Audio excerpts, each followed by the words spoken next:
Hello, my name's Amanda Heinia, but people call me Mandy, and this is my About Me video for communications. I wrote a note on my computer, so every so often I probably will glance at it and just to double check that I'm, you know, getting my point across correctly. So, one of the main things I feel like affects my communication is that I don't waste my time or anybody else's time for that matter. I'm pretty blunt, I get straight to the point, and I feel like beating around the bush in communication is just wasting somebody's time. I mean, our life is short. Like, I don't want to waste my time not expressing what I need and what I feel, and I don't want other people to waste their time with like anything else, I guess. Another thing I think affects just me in general is I'm native, but I am the only native on my mom's side, and I only live with my mom. So my dad grew up on the reservation and had to deal with all the craziness there, substance abuse, alcoholism, rape, pretty hefty things for a kid to have to deal with. And when I was born, my dad was just about to turn 16. His birthday is the 11th, mine's the 2nd of November. So he's only a few days like ahead of me. So he was just about to turn 16 and my mom had just turned 18. So they were very young to, have a kid, and I think that my mom's really just worried about it. So she ended up putting me up for adoption. She found a really nice Christian family for me to go live with, and I was all set, but my dad found out and he went behind her back and told my grandmother, who passed away from opioids, and they went to the tribe, and the tribe communicated with my mom, basically telling her that they had claim over me before the family she picked out for me, like some sort of tribal law. I don't really understand it, but so I was kept. And I feel like because of that, I always think I have like something to prove. Everybody in my family is super educated and smart, and sometimes I feel like I'm behind, I mean, I'm 19, I work 2 jobs, I go do school full time, I have a 4.0, and I go to yoga every morning, and I see a therapist and a psychiatrist. So I don't have time to breathe. I I don't have time to like do anything but what I'm already doing. And I think that that comes across in my communication because I just like I talk fast, and I don't like wasting time, like I said before, and I want to appear successful. So I tend to try to use bigger words and express myself more formally, I guess. I don't know. Um, I also was hospitalized a few years ago with anorexia. So that was rough, and my family got me this dog, therapy dog, because of it.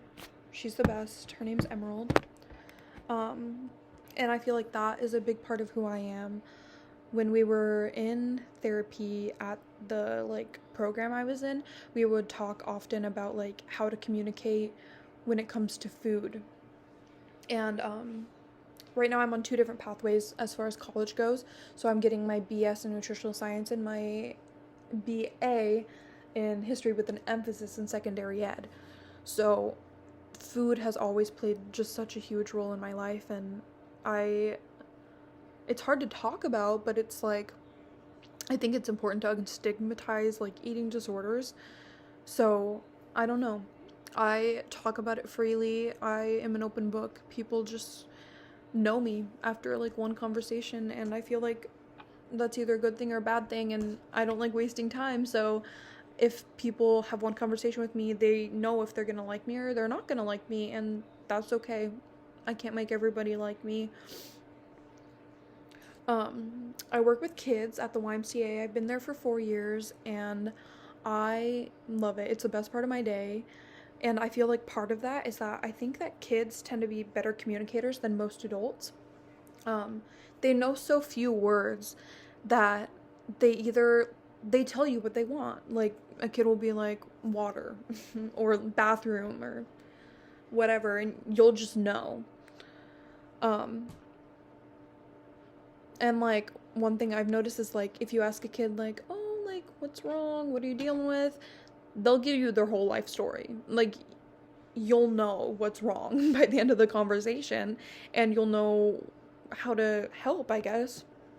Um, I feel like as somebody that has so much that they're doing, I don't really talk about stress very much, but my job has taught me that it's okay to be stressed out and it's okay to communicate when you are stressed out because people need to know.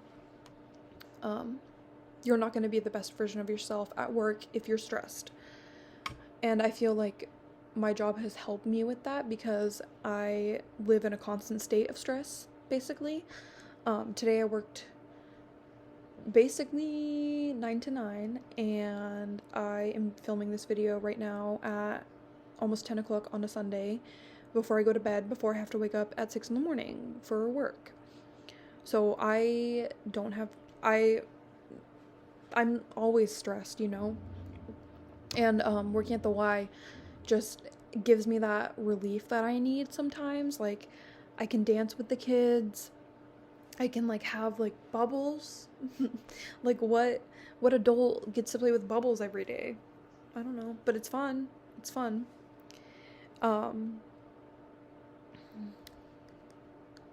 It like I feel like going back to when I was a kid before, you know, the eating disorder and the dog and everything that I've been through, you know, figuring out the past with the reservation and everything, and going to work reminds me of like being a kid and, you know, not having all those stressors or pressures, and just being able to like live your life. And I feel like that's something I need to adapt into my personal life is I need to be able to communicate what's going on, you know, in my head. Like I'm seeing a therapist about it, obviously, but it's still important. And I often catch myself, you know, censoring myself and being like, I can't say that because people are gonna think that this or that. I don't know.